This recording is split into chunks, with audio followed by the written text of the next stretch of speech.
Hello നമസ്കാരം.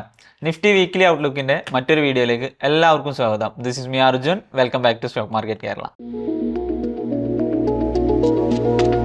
ഇന്നത്തെ വീഡിയോയിൽ നമ്മൾ ഡിസ്കസ് ചെയ്യാൻ പോകുന്നത് നിഫ്റ്റിയുടെ ടെക്നിക്കൽ അനാലിസിസ്, അതേപോലെ തന്നെ അതിർത്തിയിൽ നടന്നുകൊണ്ടിരിക്കുന്ന ഈ ഒരു ഭീകരാവസ്ഥ, ഇന്ത്യ നേരിട്ടുകൊണ്ടിരിക്കുന്ന അല്ലെങ്കിൽ തിരിച്ചടിച്ചുകൊണ്ടിരിക്കുന്നതുമായുള്ള ഒരു സമാനമായ പ്രശ്നം ഇപ്പോൾ റീസെൻ്റായിട്ട് നമ്മൾ കണ്ടു. ലാസ്റ്റ് വീക്ക് തൊട്ട് തുടങ്ങി ഇന്നലെ വരെയുള്ള എല്ലാ കാര്യങ്ങളിലും നമ്മൾ അനുഭവിച്ചറിഞ്ഞതാണ്. ഇന്ത്യയിലെ അവസ്ഥ എന്താണ്, നമ്മൾ അതിനെ എങ്ങനെയാണ് നേരിട്ടുകൊണ്ടിരിക്കുന്നത്, ഇത് മാർക്കറ്റിനെ എങ്ങനെ അഫക്റ്റ് ചെയ്യും. മൂന്നാമത്തെ ഒരു വിഷയം എന്ന് പറയുന്നത് നമ്മൾ ഇൻവെസ്റ്റേഴ്സ് ആൻഡ് ട്രേഡേഴ്സ് ഈ ഒരു സെനാരിയോയിൽ അല്ലെങ്കിൽ ഇപ്പോഴത്തെ ഒരു അവസ്ഥയിൽ മാർക്കറ്റിൽ ഏത് തരത്തിലുള്ള ഒരു കോഷ്യസ് ആയിട്ടുള്ള ആക്ടിവിറ്റിയിലാണ് ഏർപ്പെടേണ്ടത്, അതല്ലെങ്കിൽ നമ്മൾ എങ്ങനെയാണ് ഏത് പെർസ്പെക്റ്റീവിലാണ് മാർക്കറ്റിനെ നോക്കി കാണേണ്ടത്. ഈ മൂന്ന് കാര്യങ്ങളാണ് നമ്മളിവിടെ ഡീറ്റെയിൽഡ് ആയിട്ട് ഡിസ്കസ് ചെയ്യാൻ പോകുന്നത്. അപ്പോൾ ഈ വീഡിയോ തുടങ്ങുന്നതിന് മുമ്പ് തന്നെ ഞാൻ പറയുന്നു, ഈ മൂന്ന് കാര്യങ്ങളും സ്ട്രിക്റ്റ്ലി എൻ്റെ പേഴ്സണൽ ആയിട്ടുള്ള ഒരുപാട് വ്യൂസ് ഉണ്ട്. നിങ്ങൾ അതിൽ യോജിച്ച് പോകുന്നവരുണ്ടാവും, സപ്പോർട്ട് ചെയ്യുന്നവരുണ്ടാവും, ഒപ്പോസ് ചെയ്യുന്നവരുണ്ടാവും. Anyway comment box is always open for you. ഇവിടെ ഏത് കമൻറ്റും എടുക്കുന്നതാണ്. നമ്മളിവിടെ കമൻറ്റ് ബോക്സ് ഒന്നും ഒരു തരത്തിലും ബാക്കിയുള്ള ചാനൽസിൻ്റെ ഒക്കെ പോലെ ഓഫ് ചെയ്ത് വെക്കാറില്ല. ഏതൊരു വീഡിയോ പോസ്റ്റ് ചെയ്യണമെന്നുണ്ടെങ്കിലും കമൻറ്റ് ബോക്സ് ഓപ്പൺ ആണ്. അപ്പോൾ നിങ്ങളുടെ അഭിപ്രായങ്ങൾ നിങ്ങൾക്ക് കമൻറ്റ് ചെയ്യാം. ഓക്കെ, നമ്മളിവിടെ വീഡിയോയിൽ ചർച്ച ചെയ്യുന്നു പറഞ്ഞ മൂന്ന് കാര്യങ്ങളായിരുന്നു. അതിലൊന്നെന്ന് പറയുന്നത് നിഫ്റ്റിയുടെ വ്യൂ എന്താണ്, അല്ലെങ്കിൽ ടെക്നിക്കൽ അനാലിസിസ് ആണ്. അപ്പോൾ അതിലേക്ക് കടക്കുന്നതിന് മുമ്പ് നിലവിൽ എനിക്ക് പറയേണ്ടതായിട്ടുള്ള, പേഴ്സണലി എനിക്ക് ഇവിടെ ഷെയർ ചെയ്യണം അല്ലെങ്കിൽ പറഞ്ഞേ തീരുള്ളൂ എന്ന് പറയുന്ന ഒരു അവസ്ഥ എന്ന് പറയുന്നത്, നിലവിൽ നമ്മൾ ഇന്ത്യ നേരിട്ടുകൊണ്ടിരിക്കുന്ന ഒരു പ്രശ്നമല്ല, അതിനെ പരിഹരിച്ചുകൊണ്ടിരിക്കുകയാണ് ഇന്ത്യ ചെയ്യുന്നത്. അങ്ങനെ തന്നെയാണ് ഞാൻ വിശ്വസിക്കുന്നത്. അവസാന വാക്കെന്ന് പറയുന്നത് യുദ്ധമാണ്, അതിൻ്റെ പര്യവസാനം അതിലേക്കൊക്കെ എത്തണം, അത് അതിൻ്റെ രീതിയിൽ തന്നെ മുന്നോട്ട് പോകണമെന്നൊന്നും വിശ്വസിക്കുന്ന ഒരാളല്ല ഞാൻ. അതിന് സപ്പോർട്ടും ചെയ്യുന്നില്ല. പക്ഷേ നിലവിലെ സാഹചര്യത്തിൽ നമ്മൾ തിരിച്ചടിച്ചേ പറ്റുള്ളൂ. അത് തിരിച്ചടിച്ചുകൊണ്ടിരിക്കുന്നുണ്ട്. ഇത് സമാനമായൊരു അവസ്ഥ മുമ്പൊന്നും ഈ അടുത്ത കാലത്തൊന്നും ഉണ്ടായിട്ടില്ല. ഇന്ത്യ അങ്ങനെ പ്രതികരിച്ചിട്ടുമില്ല. സിവിലിയൻസിനെ അറ്റാക്ക് ചെയ്യുന്നു. മുമ്പ് കാശ്മീരിൽ റീസെൻ്റ്ലി നടന്നിട്ടില്ല, പഹൽഗാമിൽ നടന്നിട്ടില്ല. സിവിലിയൻസിനെ അറ്റാക്ക് ചെയ്യുന്നു, ടൂറിസ്റ്റ്സിനെ അറ്റാക്ക് ചെയ്യുന്നു. അപ്പോൾ അവിടെ വയലേറ്റ് ചെയ്യപ്പെടുന്നത്, അതല്ലെങ്കിൽ ചോദ്യം ചെയ്യപ്പെടുന്നത് ഇന്ത്യയിലെ സുരക്ഷയാണ്. അപ്പോൾ അതിന് അവനവൻ്റെ വീട്ടിലൊരു പ്രശ്നം ഉണ്ടാകുന്ന സമയത്ത് ഒരാൾ നമ്മൾ വീട്ടിലേക്ക് കയറി വന്ന് ഒപ്പോസ് ചെയ്യുന്ന സമയത്ത് നമ്മൾ ആരുടെയാണെന്ന് ചോദിക്കും. അത് തന്നെ ചെയ്യുന്നുള്ളൂ, അത്രമാത്രമേ ചെയ്യേണ്ടതുള്ളൂ. പക്ഷേ യുദ്ധമാണ്, അതിലൊരുപാട് നഷ്ടങ്ങളുണ്ടാകും. ഒബ്വിയസ്ലി ഒരു വാറിലേക്കൊക്കെ എത്തിക്കഴിഞ്ഞ് കഴിഞ്ഞാൽ നിലവിൽ നിൽക്കുന്ന സാഹചര്യത്തിൽ ഒന്നും ആയിരിക്കില്ല. അപ്പോൾ നമ്മളിവിടെ ഓപ്പൺലി ഒരു സോഷ്യൽ മീഡിയ പ്ലാറ്റ്ഫോമിൽ വരെ വന്നിരുന്ന് സംസാരിക്കുന്നുണ്ട്. അത്ര തന്നെ കോൺഫിഡൻസ് കിട്ടുന്നത് നമ്മുടെ ഇന്ത്യൻ ആർമി അത്രയും സ്ട്രോങ് ആയതുകൊണ്ട്. പക്ഷേ ആ ഒരു സിറ്റുവേഷനിൽ നിന്നൊക്കെ അത് വഷളായി പോവുകയാണെന്നുണ്ടെങ്കിൽ വലിയ രീതിയിലുള്ള നഷ്ടങ്ങൾ എല്ലാവർക്കും ഉണ്ടാകും. അതിലേക്കൊന്നും എത്താതിരിക്കട്ടെ.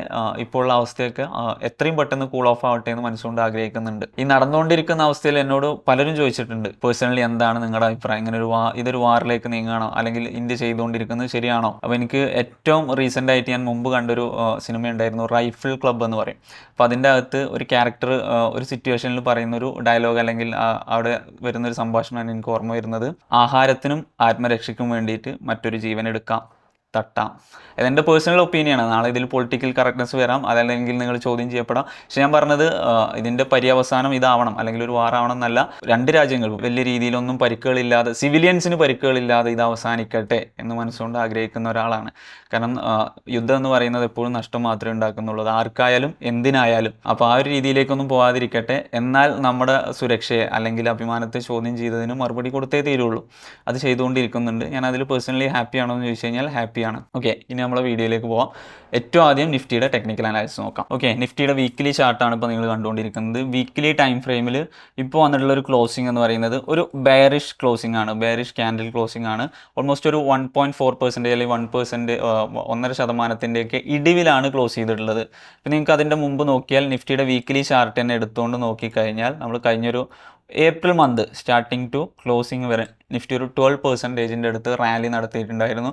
അവിടെ നിന്ന് വെറും ഒരു 1% അല്ലെങ്കിൽ ഒരു 2%, ഓക്കെ, ആ ഒരു ഹൈയിൽ നിന്ന് ഒരു 2%, വീക്ക്ലി ക്ലോസിങ് മാത്രം. 2% എക്സാക്റ്റ് 2% ഇല്ല. ക്ലോസിംഗ് പ്രൈസിൽ നിന്ന് നോക്കുകയാണെന്നുണ്ടെങ്കിൽ 2% വരുന്നില്ല.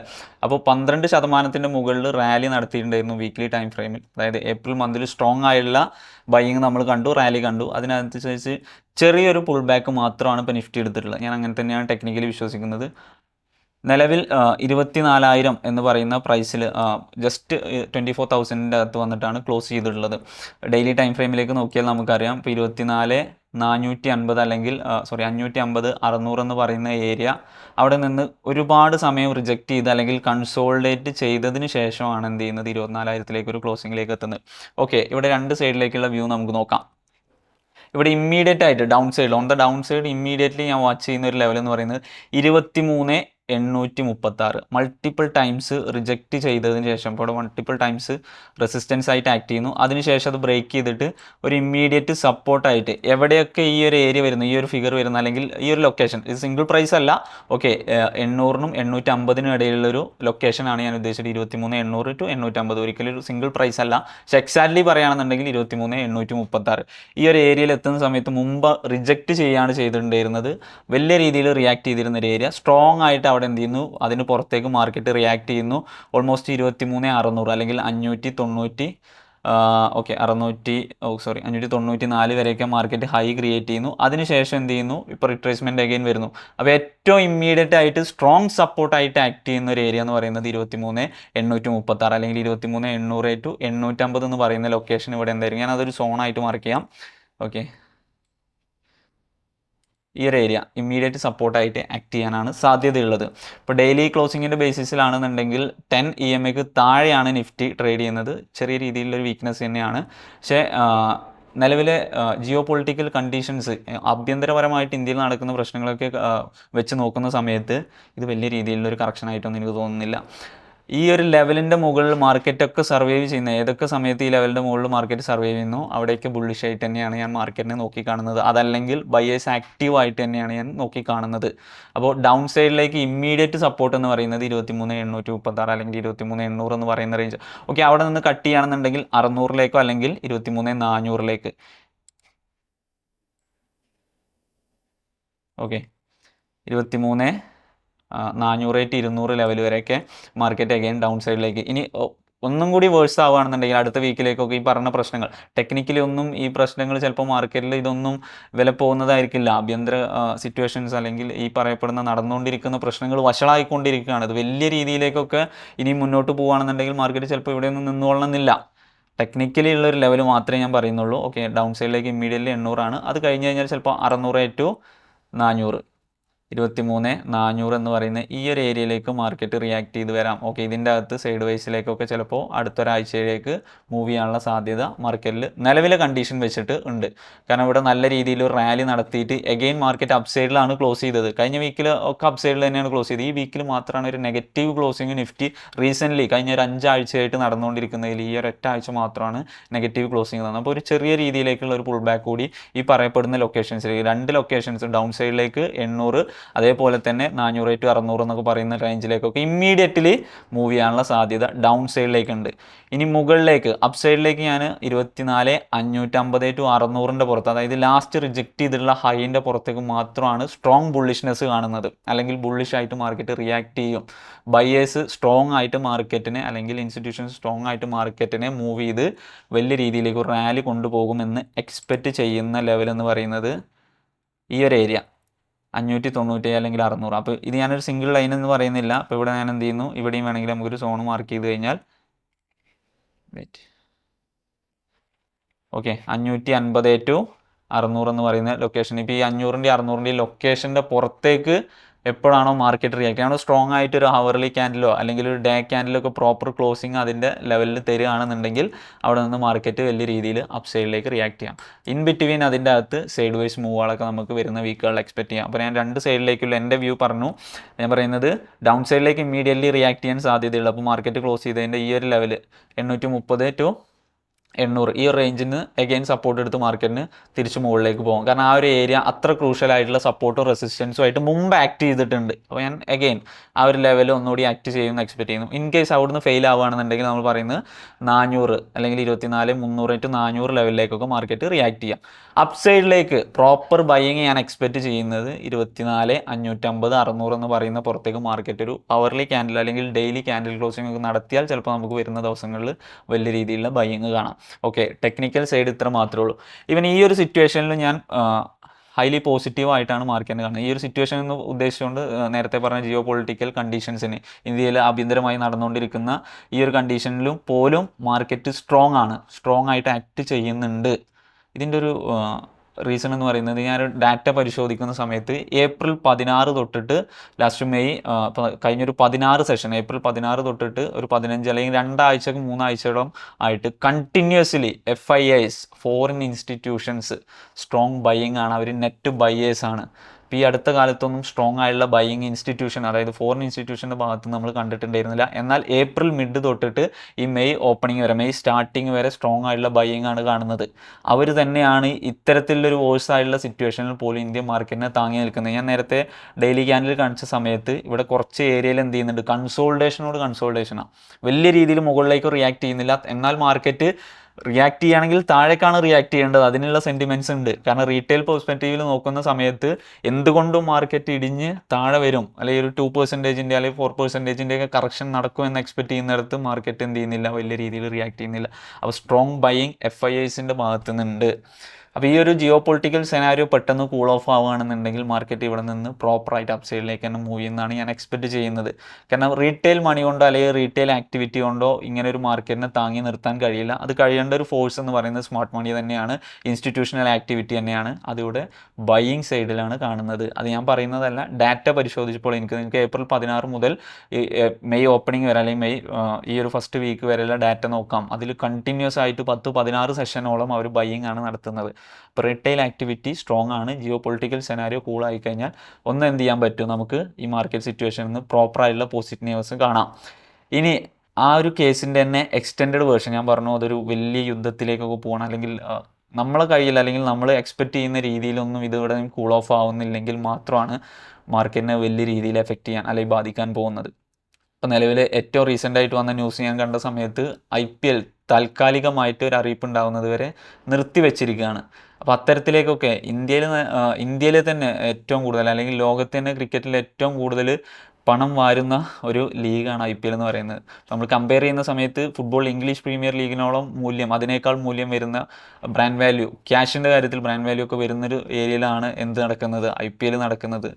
അത്രയും വലിയൊരു കച്ചവട വിപണി വരെ താൽക്കാലികമായി നിർത്തിവെച്ചു.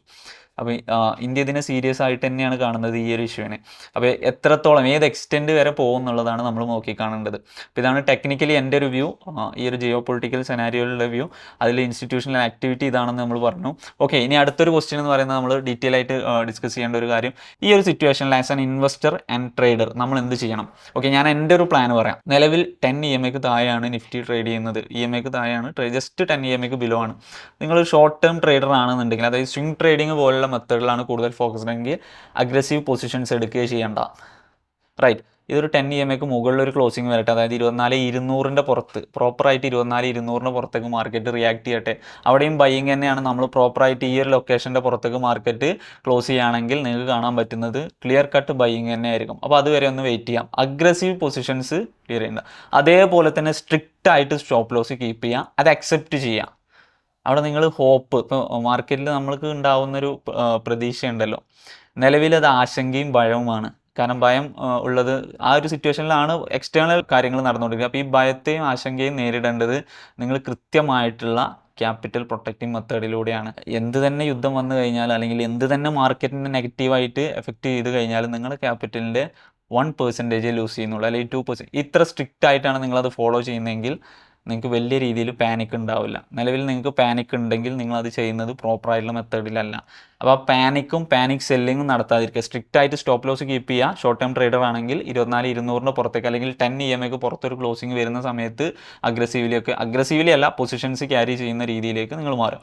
ഓക്കെ, ഇനി നിങ്ങളൊരു ഇൻവെസ്റ്റർ ആണ്, നത്തിങ് ടു വറി. നിങ്ങൾ കുറച്ച് ക്യാഷ് ഓൺ കീപ്പ് ചെയ്ത് വെക്കുക, അത് റിലാക്സ്ഡ് ആയിട്ട് ഇരിക്കുക. മാർക്കറ്റ് ഒരു 4-5% റിയാക്ട് ചെയ്യുന്ന ഒരു സിറ്റുവേഷനിലേക്ക് എത്തിയാൽ അവിടെ മുതൽ നിങ്ങൾ എന്ത് ചെയ്യാം, പൊസിഷൻസ് കീപ്പ് ചെയ്യുക, അല്ലെങ്കിൽ ബൈ കീപ്പ് ചെയ്യേണ്ട രീതിയിലേക്കൊക്കെ മാർക്കറ്റിനെ നോക്കി കാണാം. ഓക്കെ, അന്നത്തെ സ്ഥിതിയിൽ ഇന്ത്യയുടെ അവസ്ഥ, അതായത് എക്സ്റ്റേണൽ അവസ്ഥ, സ്റ്റോക്ക് മാർക്കറ്റിൻ്റെ അല്ല, ഇന്ത്യയുടെ മൊത്തത്തിലുള്ള അവസ്ഥ എന്താണെന്നും കൂടി മനസ്സിലാക്കണം. നാളെ എന്തും സംഭവിക്കാം, അതിന് തയ്യാറായിട്ട് തന്നെ ഇരിക്കുക. പക്ഷേ ഞാൻ പറയുന്നത് നിങ്ങളൊരു 4-5% ഒക്കെ താഴേക്ക് മാർക്കറ്റ് റിയാക്ട് ചെയ്യുകയാണെങ്കിൽ മാത്രമേ ഉള്ളൂ എന്തെങ്കിലും മാർക്കറ്റിലേക്ക് എന്തെങ്കിലും പമ്പ് ചെയ്യേണ്ട രീതിയിലേക്ക് ലോങ് ടേം ഇൻവെസ്റ്റേഴ്സ് ചെയ്യേണ്ടതുള്ളൂ. ഇനി അതല്ല, നിങ്ങൾ ഡേ ട്രേഡർ ആണ്, ഓക്കെ ഫൈൻ, വോളറ്റിലിറ്റി വലിയ രീതിയിൽ കൂടുതലാണ്, അപ്പോൾ പൊസിഷൻ സൈസിങ് ഒന്ന് കുറയ്ക്കുക. ഡേ ട്രേഡിങ് ഞാനും ചെയ്യുന്നുണ്ട്. ഇപ്പോൾ ഈ ഒരു വീക്ക് തന്നെ, ഇപ്പോൾ മെയിൽ, ഇപ്പോൾ നമ്മൾ ലാസ്റ്റത്തെ ഈ ഒരു വീക്ക് തന്നെ പ്രോപ്പറായിട്ട് ഞാൻ ഒരുവിധപ്പെട്ട ദിവസങ്ങളിലെല്ലാം ട്രേഡ് ചെയ്തിട്ടുണ്ട്. ഈ കഴിഞ്ഞ 5 ദിവസവും ട്രേഡ് ചെയ്തിട്ടുണ്ട്. ഇപ്പോൾ നമ്മൾ മോർ ദാൻ ഒരു 10K ക്യാപിറ്റലിൻ്റെ ഒക്കെ ഒരു 1%, 1.5%ഒക്കെ അടുത്ത് ഗെയിനും കിട്ടിയിട്ടുണ്ട്. പക്ഷേ ഞാൻ ചെയ്തിട്ടുള്ളൊരു മെത്തേഡ് എന്ന് പറഞ്ഞാൽ ഒരുപാട് പൊസിഷൻസോ അല്ലെങ്കിൽ വലിയ രീതിയിലുള്ള പൊസിഷൻ സൈസിങ്ങിലേക്കൊക്കെ ഒന്നും പോയിട്ടില്ല. ലിമിറ്റഡ് ആയിട്ടുള്ള ഗെയിമുകളിൽ മാത്രമേ എൻട്രി ചെയ്ത്, അത്ര കൺവിക്ഷനുള്ള ഗെയിമുകളിൽ മാത്രമേ എൻട്രി ചെയ്തിട്ടുള്ളൂ. അപ്പോൾ അത്തരത്തിലേക്ക് നിങ്ങൾ ഡേ ട്രേഡിങ്ങിനെ ഒന്ന് മാറ്റിയെടുക്കുക. അപ്പോൾ ഈ 3 സെനാരിയോയിലും ഷോർട്ട് ടൈം ട്രേഡർ ആയിക്കോട്ടെ, ലോങ് ടൈം ഇൻവെസ്റ്റർ ആയിക്കോട്ടെ, ഡേ ട്രേഡർ ആയിക്കോട്ടെ, ഈ സിറ്റുവേഷനിൽ ഇതാണ് ഈ 3 പേരും ഞാൻ എന്നൊരു ഡേ ട്രേഡറും ഇൻവെസ്റ്ററും ചെയ്യുന്നത്. അപ്പോൾ നിങ്ങൾക്ക് ഇത് ഫോളോ ചെയ്യണമെങ്കിൽ ചെയ്യാം. അപ്പോൾ നാളെ ഇത് ഫോളോ ചെയ്തിട്ട് നിങ്ങൾക്ക് വലിയ ലാഭം ഉണ്ടായാലും വലിയ നഷ്ടം ഉണ്ടായി, അതിന് രണ്ടിലും ഞാൻ ഉത്തരവാദിയല്ല. കാരണം ഞാനൊരു സെബി രജിസ്റ്റേർഡ് അനലിസ്റ്റും അല്ല, ഇതൊരു ടിപ്പോ കോളോ അഡ്വൈസറി ഒന്നുമല്ല. ഞാൻ ജസ്റ്റ് എൻ്റെ ഒരു മാർക്കറ്റ് വ്യൂ, ഞാൻ അടുത്ത ഒരു വീക്കിലേക്ക് എങ്ങനെയാണ് അല്ലെങ്കിൽ അടുത്ത കുറച്ച് ദിവസത്തേക്ക് എങ്ങനെയാണ് മാർക്കറ്റിനെ നോക്കി കാണുന്നത് പറയുന്നത്. നമ്മൾ ഇന്നത്തെ വീഡിയോയിൽ ഡിസ്കസ് ചെയ്തിട്ടുണ്ടായിരുന്ന ഒന്ന് നിഫ്റ്റിയുടെ ടെക്നിക്കൽ അനാലിസിസ് അല്ലെങ്കിൽ വീക്ക്ലി ഔട്ട്ലുക്ക്, അതുപോലെ തന്നെ ഈ ഒരു സിറ്റുവേഷനിൽ നമ്മൾ എങ്ങനെ മാർക്കറ്റിനെ നോക്കി കാണണം, അതേപോലെ long time investors, short time traders, അതേപോലെ ഡേ ട്രേഡേഴ്സ് ഇവരെങ്ങനെയാണ് അപ്രോച്ച് ചെയ്യേണ്ടത്. ഞാൻ മെയിൻലി ഇവിടെ ഡിസ്കസ് ചെയ്തിട്ടുള്ള എൻ്റെ ഒരു ട്രേഡ് പ്ലാനും എൻ്റെ വിഷനും അല്ലെങ്കിൽ ഞാൻ മനസ്സിലാക്കിയുള്ള ടെക്നിക്കൽ അനാലിസിസുമാണ്. അപ്പോൾ നിങ്ങൾക്കത് ഫോളോ ചെയ്യണമെങ്കിൽ ഫോളോ ചെയ്യാം. മാക്സിമം ഞാൻ പറഞ്ഞല്ലോ, ഇത് ഒരാളുടെ വേർഡിങ്സിൽ പോകുന്നതല്ല സ്റ്റോക്ക് മാർക്കറ്റ്, അതല്ലെങ്കിൽ അവിടെ നടക്കുന്ന കാര്യങ്ങളോ. നമുക്ക് ഏറ്റവും ബെസ്റ്റ് പോസിബിൾ, നിലവിലെ സെനാരിയോയിൽ ഏറ്റവും ബെസ്റ്റ് പോസിബിൾ ആയിട്ട് അതിനെ എങ്ങനെ ടാക്കിൾ ചെയ്യാം. അപ്പോൾ ഇവിടെ വർക്കൗട്ട് ആവുന്നത് മൈൻഡ് സെറ്റാണ്. നിങ്ങൾ മുമ്പത്തെ ഒരു പ്രീ പ്ലാൻഡ് ആക്ഷൻ വെച്ചിട്ടാണ് മാർക്കറ്റിനെ റിയാക്ട് ചെയ്യുന്ന ഒരു ലൊക്കേഷനിലെത്തിയ മാർക്കറ്റിനെ കാണുന്നത്. അപ്പോൾ മാർക്കറ്റ് ഇവിടുന്ന് തീർച്ചയായിട്ടും ഇത് തന്നെ നടക്കും, അല്ലെങ്കിൽ തീർച്ചയായിട്ടും ഇത് തന്നെ സംഭവിക്കും, അങ്ങനെയല്ല. ഏറ്റവും ബെസ്റ്റ് പോസിബിൾ ആയിട്ടുള്ള ഒരു ആക്ഷൻ അവിടെ സംഭവിക്കും. നമ്മൾ അതിന് പ്രിപ്പയർഡ് ആയിട്ടിരിക്കുക. ഓക്കെ, അപ്പോൾ നിങ്ങൾ അൺസർട്ടനിറ്റി ആണ് ഇവിടെ നിങ്ങളുടെ ഏറ്റവും വലിയ പ്രശ്നം. അതേപോലെ തന്നെ ഫിയർ ഓഫ് മിസ്സിംഗ് ഔട്ടും. ഈ 2 സാധനങ്ങളും നിങ്ങളുടെ പ്രീ പ്ലാൻഡ് ആക്ഷനാണ്. ഇപ്പോൾ ഈ ഒരു സിറ്റുവേഷൻ ആണെങ്കിൽ ഞാൻ ഇങ്ങനെ റിയാക്ട് ചെയ്യാം, അപ്പോൾ ഇങ്ങനെയാണ് സംഭവിക്കുമെങ്കിൽ ഞാൻ ഇങ്ങനെ, ഇതുപോലൊരു പ്ലാൻ ചെയ്തിട്ട് മാർക്കറ്റിനെ അപ്രോച്ച് ചെയ്യാൻ നിൽക്കുക. പ്രത്യേകിച്ച് ഈ ഒരു സിറ്റുവേഷനിലൊക്കെ നിങ്ങൾ റാൻഡം ആയിട്ടോ ബൈയിങ്ങോ സെല്ലിങ്ങോ ഒന്നും നടത്തണ്ട, പാനിക് ആവണ്ട, പാനിക് സെല്ലിങ് നടത്തണ്ട. അപ്പോൾ നിങ്ങൾ മുമ്പ് ജീവിതത്തിലാണെങ്കിലും സ്റ്റോക്ക് മാർക്കറ്റിലാണെങ്കിലും മുമ്പ് എന്തോ ഒരു ഡിസിഷൻ എടുത്തു, അതിനെ സംബന്ധിച്ച് ഒരു ആക്ഷൻ എടുത്തു, അതിൻ്റെ റിസൾട്ടാണ് നിങ്ങൾ ഇന്ന് അനുഭവിക്കുന്നത്. അപ്പോൾ നിങ്ങൾക്ക് ഏറ്റവും ബെറ്റർ ആയിട്ട് ചെയ്യാൻ പറ്റുന്നൊരു കാര്യം പ്രോപ്പറായിട്ട് അത് പ്ലാൻ ചെയ്യുക. അതേപോലെ ഒരു ഡിസിഷൻ എടുത്താൽ അതിന് സംബന്ധമായിട്ടുള്ള ആക്ഷൻ നിർബന്ധമായിട്ടും എടുക്കുക. അപ്പോൾ അത് നിങ്ങളെ കുറച്ചും കൂടി ഈസിനെസ് കൂട്ടും. സ്റ്റോക്ക് മാർക്കറ്റിലും അതെ, ജീവിതത്തിലും അതെ. നിങ്ങൾ മുമ്പ് എന്തൊക്കെയോ ആക്ഷൻസ് എടുത്തു, അതിൻ്റെ ഒരു ഫോളോ അപ്പ് ആണ് നിലവിൽ നിങ്ങളുടെ സാഹചര്യം എന്ന് പറയുന്നത്.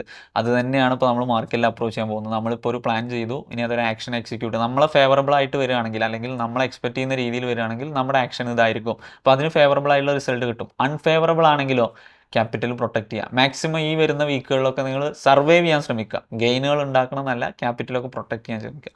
Anyway, thank you.